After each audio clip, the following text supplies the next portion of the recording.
सौराज सिंह जी गुड़गांव से आप बैठे। परम पूज्य सदगुरुदेव महाराज जी के चरणों में कोटि कोटि प्रणाम। महाराज जी, कुछ दिनों पहले आपने सत्संग में विविध प्रकार के नरकों और वहां मिलने वाले भयंकर दंडों का वर्णन किया। महाराज जी, प्रश्न ये है कि इसी जीवन काल में कहीं ना कहीं अपराध तो बन ही रहे हैं। महाराज जी, अब कैसे इसका प्रायश्चित हो? हम क्या करें कि हमें कभी भी नरक ना जाना पड़े? श्रीमद् भागवत में ही नरकों का वर्णन हुआ तो उसी में दवा भी लिखी हुई है, उसको कैसे हम दूर करें। जिस समय अजामिल नाम के एक परम धर्मात्मा पुरुष ने एक दृश्य देखा कि एक वैश्या से शराब पिए हुए गलत संग कर रहा है।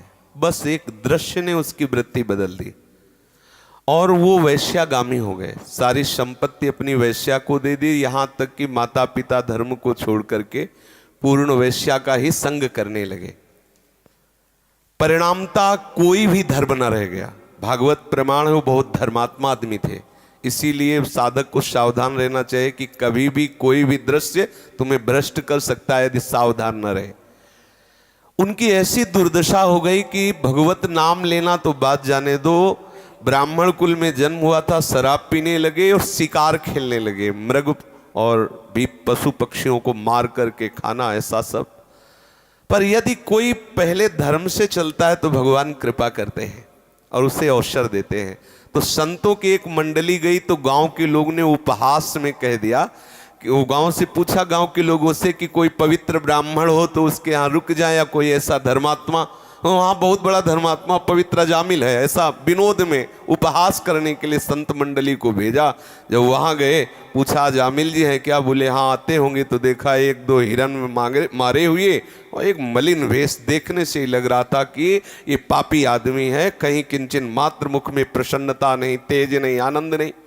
देखा तो उन्होंने कहा कि भैया हमें तो लोगों ने बताया कि आप पवित्र ब्राह्मण और धर्मात्मा हो। तो रो पड़ा। संत दर्शन से पातक नष्ट होते। उसने कहा महाराज क्या बताऊं, बहुत नीच आचरण करके आज मैं महान पापी हो चुका हूं। मैं शराब पीता हूं, जुआ खेलता हूं, हिंसा करता हूं, चोरी कर, जितने पाप है सब मैं करता हूं। क्या मेरा निस्तार हो सकता है? जैसा आपने कहा कोई भी व्यक्ति ऐसा नहीं है छोड़ भगवान और भगवान के निज जन जो अवतार लिए हैं उनके सिवा जिनसे गलती न हो। शास्त्र कहता है नाही कश्चित क्षणमपि जातु तिष्ठत्य कर्म कृत कार्यते ह्रवशः कर्म गुणैः स्वाभाविकैर्बलात्। कोई एक क्षण भी बिना कर्म किए नहीं रह सकता। कोई भी प्रत्येक क्षण कोई भी शरीरधारी कोई न कोई कर्म करता है, चाहे शुभ कर्म हो या अशुभ कर्म हो। प्रकृति उससे बलात् कर्म करवा लेती है। शास्त्र कह रहा है अब वो जिस स्वभाव का होता है वैसा उससे कर्म होता है। आसुरी स्वभाव का होता है तो पाप कर्म अधिक होते हैं, यदि दैवी स्वभाव का होता है तो उससे पुण्य कर्म होते हैं। पर होते दोनों से, क्योंकि शरीर पाप और पुण्य दोनों कर्मों से मिश्रित बना हुआ है। निश्चित है सबसे कुछ पाप होते हैं, सबसे कुछ पुण्य होते हैं। गलत संग हो जाए तो अधिक पाप हो जाते हैं और अच्छा संग हो जाए तो पुण्य अधिक हो जाते हैं। अधिक पुण्य वाला स्वर्ग जाता है और अधिक पाप वाला नरक जाता है। अजामिल जी से कहा तुम धैर्य धारण करो, चिंता तुम्हें करने की जरूरत नहीं। एक उपाय है, समस्त पापों का सांगोपांग नाश करने के लिए भगवान का एक नाम है, आप नाम जप करो। उनका ये मेरे से नहीं होने वाला। पापवंत कर सहज स्वभाव भजन मोर ते भाव न काओ। बोले मेरे से भजन नहीं हो सकता, पक्की बात है नहीं होगा। जिसका मलिन अंतःकरण हो गया वो भगवान नाम जप नहीं कर सकता। बोले तो एक बात करो, तुम्हारी पत्नी गर्भवती है, तुम्हारे अब बच्चा होने वाला है, ये आखिरी बच्चा है, इसका नाम तुम नारायण रख देना। बोले हाँ ये ठीक है। जब पुत्र हुआ उसका नाम नारायण रख दिया तो भगवत कृपा से उसको इतनी आसक्ति हो गई कि खाना पीना हर समय उसी बालक को तो नारायण नारायण पुकारना। देखो संतों के संग का प्रभाव देखो। जहां नाम जप के लिए साफ मना कर दिया था उसका नाम जप प्रारंभ, बेटा नारायण नारायण नारायण। कुछ समय बाद उसका अंतिम समय आया तो मृत्यु शैया में पड़ा हुआ था।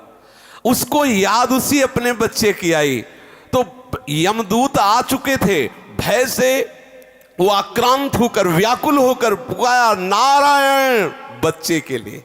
जो ही इतना निकला तेवी भगवान के दिव्य पार्षद, नारायण नाम पूरा नहीं निकल पाया था और भगवान के पार्षद चतुर्भुज रूप धारण किए हुए गदा शंख चक्र और तलवार लिए हुए विराजमान हो। तुरंत यम पास काट दी और यम के दूतों को डांटा और कहा तुम इस निष्पाप पुरुष को दंड क्यों देते हो।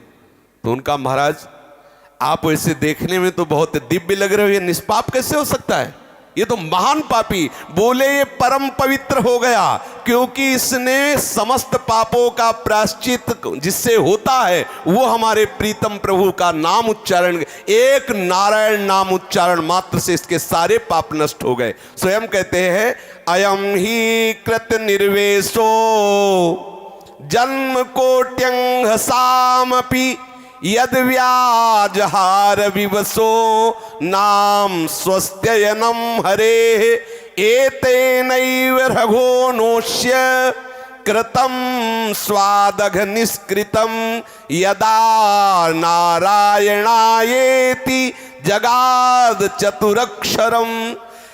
यमदूतों एक जन्म नहीं, इसने करोड़ करोड़ जन्मों के पापों का प्रायश्चित कर लिया क्योंकि इसने श्रद्धा से नहीं, भगवत भाव से नहीं, पुत्र के ब्याज से, पुत्र के बहाने से नारायण नाम लिया। जिनका नाम लिया उस नाम की इतनी महिमा है कि एक जन्म नहीं करोड़ों जन्मों के पापों का प्रायश्चित कर लिया। जिस समय इसने 4 अक्षर पुकारा नारायण चतुरक्षरम जगाद चतुरक्षरम नारायण, ऐसा उच्चारण करते ही जितने इसके रजिस्टर नरक में भरे पड़े थे सब जला दिए गए। नारायण नाम उच्चारण करते ही ये निष्पाप हो गया। तो बोले महाराज कौन कौन से पापी पवित्र हो सकते हैं। स्तेनः सुरापो मित्र दुग्ब्रह्महा गुरु तल्पगः स्त्री राज पितृ गोहंता ये चपातकिनो परे।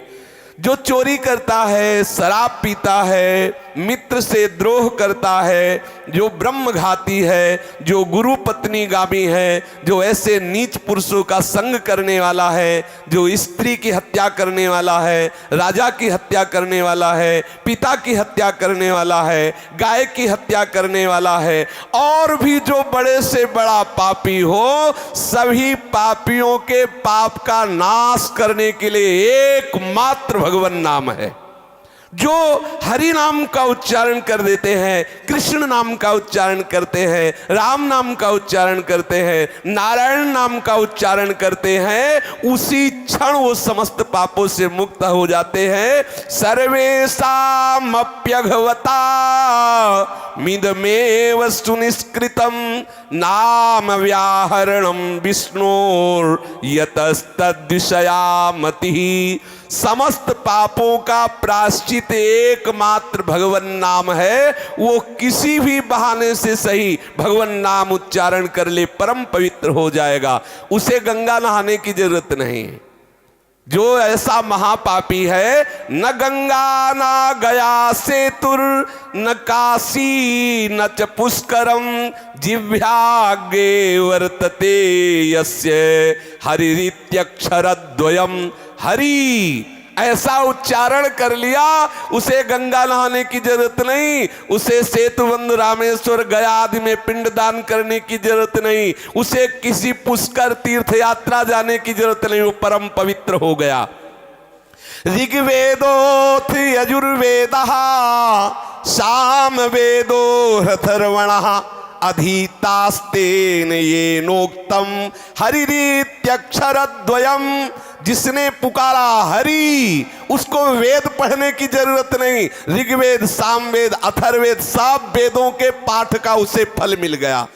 और बोले प्राण प्रयाण पाथेयम संसार व्याधि भेषजम दुख क्लेश परित्राणम हरिरित्यक्षरद्वयम्।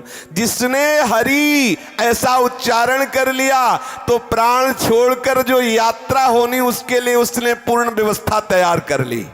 अर्थात शरीर छोड़कर जो जाना है अब वो सीधे भगवत धाम जाएगा, उसे यमराज के दूत देख नहीं सकते। उसने सर्व पापों का प्रायश्चित कर लिया, ना उसे वेद पढ़ने की जरूरत, ना गंगा गया काशी जाने की जरूरत, ना कोई यज्ञ करने की जरूरत। जिसने हरि हरि हरि नारायण नारायण नारायण राम राम राम कृष्ण कृष्ण कृष्ण ऐसा नाम उच्चारण कर लिया। भगवान के परम प्रेमी श्री धर्मराज जी महाराज भगवत भक्तों के लिए धर्मराज है और दुष्टों के लिए वही यमराज है।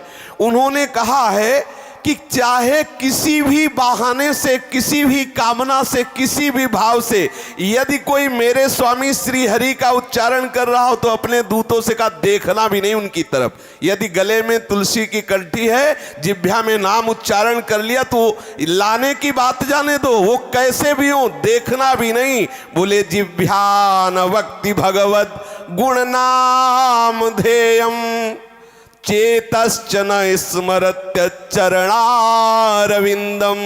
कृष्णाय नो नमति यच्छिर एकदापि तानानयध्वमस्तो कृत विष्णु कृत्यान।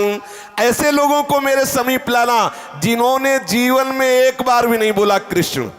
अगर एक बार बोला है तो झंझट फंस जाएगी। पीछे एक बार चरित्र सुनाया था कि संत के कहने से 2 बार राम राम कहने से यमराज जी को बड़ी समस्या में फंसना पड़ा था। जीवन में यदि एक बार कृष्ण बोला है तो उसे मेरे यहां मत लाना। यमराज जी कह रहे जिसने जीवन में एक बार भी भगवान नाम उच्चारण नहीं किया, जिसने अपने चित्त से कभी भगवान का चिंतन नहीं किया, जिसने एक बार भी प्रभु को प्रणाम नहीं किया, जो भगवत लीला कथा कभी नहीं सुने, ऐसे पापियों को मेरे यहाँ लाना। लेकिन जो भगवान नाम उच्चारण कर लिया, गले में तुलसी की कंठी बांधे हुए है, भगवत चरण आश्रित है, उनकी तरफ देखना भी नहीं। यमराज कह रहे कि दूतों तुमसे अपराध बन गया। अजामिल ने नारायण नाम उच्चारण किया और तुम वहां उपस्थित थे और भगवान के दूतों से प्रश्न उत्तर किया, इसलिए मैं अपने दोस्तों की क्षमा प्रार्थी होकर के भगवान से प्रार्थना करता हूं। सार बात है किसी भी भाव से भगवान नाम उच्चारण कर लो, आपको नरक नहीं जाना पड़ेगा। स्वयं भगवान के पार्षद स्वयं यमराज जी और श्रीमद् भागवत इस बात की साक्षी है। भगवान नाम उच्चारण मात्र से सारे पाप का प्रायश्चित हो जाएगा। तुम्हें ना यहाँ वो फल भोगना पड़ेगा और ना नरक जाना पड़ेगा। ना इसमें रुपया लगता है, ना इसमें ये कहा जा रहा है कि आप नहा धो के जपो। जैसी स्थिति में हो राम राम कृष्ण कृष्ण हरि हरि श्री हरे नमः राधा राधा, जो नाम प्रिय हो नाम जपने का प्रयास करो। नाम समस्त पापों का नाश कर देता है।